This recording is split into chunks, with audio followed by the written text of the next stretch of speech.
میں تو prime minister Pakistan کو بسط احترام بری طرح ناکام ہوا ہے پاکستان کشمیر کا مسئلہ اجاگر کرنے میں، لیکن آپ ہی کا دور ہے پرائم منسٹر کا جس کے اندر ہندوستان کو اتنی شے ملی کہ اس نے آئین کا وہ آرٹیکل بھی منسوخ کر دیا جو انڈر اٹس اون کنسٹیٹیوشن وہ منسوخ نہیں کر سکتا تھا۔ آپ ہی کے دور میں اتنی شے ملی کہ OIC یہ سب اس وقت انڈیا کے قصیدے گا رہے ہیں۔ ٹرمپ جو ہے جو ثالثے کا رول پلے کرنے کی بات کر رہا ہے وہ بھی انڈیا کی طرف جھکا ہوا ہے، اور آپ کی فارن پالیسی پرائم منسٹر مکمل طور پر ناکام ہوئی ہے کشمیر کو لے کے۔ پاکستان کو اور کشمیر کے کاز کو صرف ہزیمت اٹھانی پڑی ہے، یہ بہت سے لوگوں کی رائے ہے۔ اب صورتحال یہ ہے کہ پاکستان کو اس وقت شدید اکنامک کساد بازاری کا کرائسس میں ہے۔ ہمیں یہاں انویسٹمنٹ کی ضرورت ہے، ہمیں یہاں پیس کی ضرورت ہے۔ کشمیر ہمارے لیے بہت امپورٹنٹ ہے، لیکن پاکستان سے زیادہ امپورٹنٹ جو ہے وہ کچھ بھی نہیں ہے۔ پاکستان کے عوام سے زیادہ پاکستان ہے تو کشمیر ہے جی۔ اب پاکستان کے عوام کی صورتحال یہ ہے کہ وہ آٹا اور چینی کے رونے میں رو رہے ہیں، اور مہنگائی اس قدر ہے، بے روزگاری اس قدر ہے۔ پاکستان دنیا کے معاشی طور پر جو اس وقت بدحال ترین ممالک ہیں ان میں شامل ہو گیا ہے۔ ہمیں یہاں سے نکلنا چاہیے، ہمیں ساری ایفرٹ جو ہے وہ پاکستان کے عوام پہ ڈالنی چاہیے۔ کشمیر کے لیے ہم نے آدھا ملک بھی گوایا ہے، وہ بھی کشمیر کا ہی جھگڑا تھا، اب بھی کشمیر کے لیے کر رہے ہیں۔ لیکن یہ جو ابھی جو ہم ہجان کی اور ایک جنگ کی کیفیت پیدا کر رہے ہیں، ہم پاکستان کی اکانومی کو اور برباد کر رہے ہیں، ہم پاکستان میں انویسٹمنٹ کو دونوں ہاتھوں سے روک رہے ہیں، ہم دنیا کو ایک رانگ میسج دے رہے ہیں اور خود پاکستان کے عوام کو ایک رانگ میسج۔ کشمیر کی آزادی آپ کو نظر آ رہی ہے کہ ہم پوری قوم کے ساتھ کیوں جھوٹ بول رہے ہیں؟ ابھی کشمیر کی آزادی کو سامنے نظر نہیں آ رہی ہے، لیکن پاکستان کا کرائسس سامنے نظر آ رہا ہے۔ پاکستان کو بچایا جائے، معاشی طور پہ مضبوط بخاری صاحب، پرائم منسٹر عمران خان کی فارن پالیسی کشمیر کو لے کے مکمل طور پر ناکام اور ڈیزاسٹرس نظر آئی ہے۔ Would you agree to that اور ناٹ؟ سلیم بخاری صاحب۔ اور یہ کہیں کہ جناب اس سے کوئی فرق نہیں پڑتا، جہنم میں جائے کشمیر، ہم تو صرف اپنی اکانومی دیکھیں گے، یہ ایک رویہ ہے۔ میں اس رویے کے بارے میں کچھ زیادہ کامنٹ کرنا نہیں چاہتا۔ دیکھیے جو عمران خان صاحب کی پالیسیوں کی بہت کامیابی آپ کو نظر آئی ہے اور کمال انہوں نے، مجھے تو نظر نہیں آئی۔ ٹرمپ صاحب نے تینوں مرتبہ یہ کہا تھا کہ میں ثالثی کے لیے تیار ہوں اگر مودی صاحب اس پر رضامند ہو جائیں۔ ہم اتنے بادشاہ لوگ ہیں کہ ہمیں یہ بھی نہیں پتا کہ مودی ہمیشہ سے یہ کہہ رہا ہے کہ یہ انٹرنیشنل ایشو نہیں ہے، یہ بائی لیٹرل ہے۔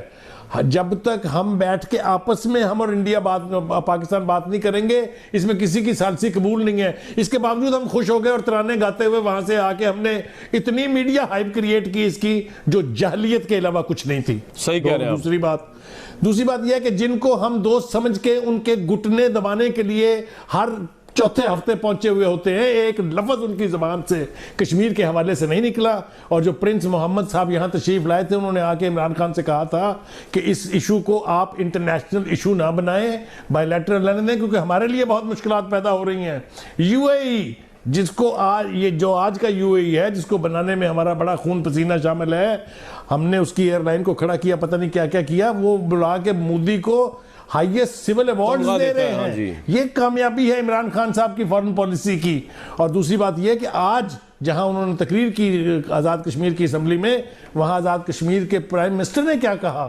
اس نے کہا خدا کے واسطے عمران خان صاحب باز رہیے، ٹرمپ صاحب کی ثالثی سے وہ فیصلہ ہندوستان کے حق میں جائے گا، ہمارے حق میں نہیں جائے گا۔ تو یہ ہے وہ کامیابی جس کا ہم ترانہ گا رہے ہیں کہ ہم جنگ نہیں چھیڑ سکتے ہندوستان کے ساتھ، فارن افیئرز کے اندر ہم کشمیر کے مسئلے کو اجاگر نہیں کر سکتے۔ جو ہمارے مسلم ممالک ہیں وہ ہمیں صرف ایک خیراتی کے طور پر جو ہے گلے سے لگایا ہوتا ہے، انہوں نے بھائی سمجھا ہوتا ہے، لیکن جہاں ہمارے ایشوز کی بات آتی ہے وہاں پہ وہ ہندوستان کو یوں ہی تمغہ دیتے ہیں پرائم منسٹر کو۔ ہمیں وہ خیرات دینے کے لیے ضرور آتے ہیں، خیرات دینے کے لیے بلاتے بھی ضرور ہیں، لیکن جہاں تک کشمیر کا مسئلہ ہے وہاں پہ ہمارے ساتھ کھڑے نہیں ہوتے۔ تو یہ تو ہماری ٹوٹل فیلئر ہے پھر موجودہ گورنمنٹ کے دور میں بھی۔ اگر پچھلے دور میں کچھ نہیں ہوا، اس دور میں تو ورس ہوا ہے، اسٹیٹس بھی چینج ہو گیا، ہم کچھ نہیں کر سکے۔ جنرل صاحب، اور اگر پاکستان نے اس کشمیر میں کوئی سستی دکھائی اور وہ مودی جو بہت حد تک بہت آگے جا چکا ہے، تو یہ جنگ آپ کے دروازے پہ دستک دے گی اور وہ اپنی ہمارا جو آزاد کشمیر ہے، اس آزاد کشمیر پہ قبضہ کرنے کے لیے آگے بڑھیں گے۔ بات یہ نہیں ہے جنرل صاحب، پاکستان کی گورنمنٹ کی پرفارمنس بڑا دل ہے، بات یہ ہو رہی ہے کہ وہ کیا کر رہی ہے، گورنمنٹ کو کنڈیم کر رہے ہیں اس کی پالیسیز کو۔ کشمیر تو ہمارے ساتھ ہماری شہر ہے کہ اس میں تو کوئی دو رائے نہیں ہے۔ جی آپ میری بات سن لینا، یہ جو ایک ڈیفیسسٹ اپروچ ہے نا، یہ شکست خوردہ ذہنیت کہ ہم معاشی طور پہ بہت بدحال ہو گئے ہیں اور جنگ نہیں کر سکتے. بات سن لینا, ہماری حکومت ایک کوشش پالیسی پہ عمل کر رہی ہے, ایک بڑی I would say slow policy پہ چل رہی ہے. ان کے ارادے میں مجھے پختگی نظر نہیں آ رہی. ملائیشیا ترکی کو چھوڑ دیں, ساری سب کی تجارتیں بھارت کے ساتھ ہیں. جو ہمارا مکہ مدینہ ہے اس کا 75 ارب ڈالر کا ایک ایرامکو کا اس کا بھارت کے ساتھ ہے. سب مودی کو اعلیٰ سیولین ایوارڈ دے چکے ہیں, سب دھڑا دھڑ تجارتی معاہدے کر رہے ہیں. اور OIC کا اجلاس ہوتا ہے, سشما سوراج کو وہ بلا لیتے ہیں, ہمارا فارن منسٹر ادھر کھپتا رہتا ہے. OIC مکہ میں اجلاس ہوتا ہے تو وہاں مکہ ڈکلیریشن سے کشمیر غائب ہو جاتا ہے. بھائی جان آپ کی حیثیت کیا ہے, اوقات کیا ہے؟ عمران خان ٹارزن بن جائے, اسپائڈر مین بن جائے, بیٹ مین بن جائے, جا کے مودی کو گلے سے پکڑ لے, کیا کرے؟ ایک آخری آپشن ہے, جا کے لڑ لو. ہم نہ گلیمرائز کریں اس کو, یہ قومیں تباہ ہو گئی ہیں, مر گئی ہیں, پہلے ہی ہم آپ کیا کم رہ گئے ہیں؟ اس کو بھی تورا بورا بنانا ہے آپ نے. کیا کرنا چاہتے ہیں آپ اس ملک کے ساتھ, اس قوم کے ساتھ؟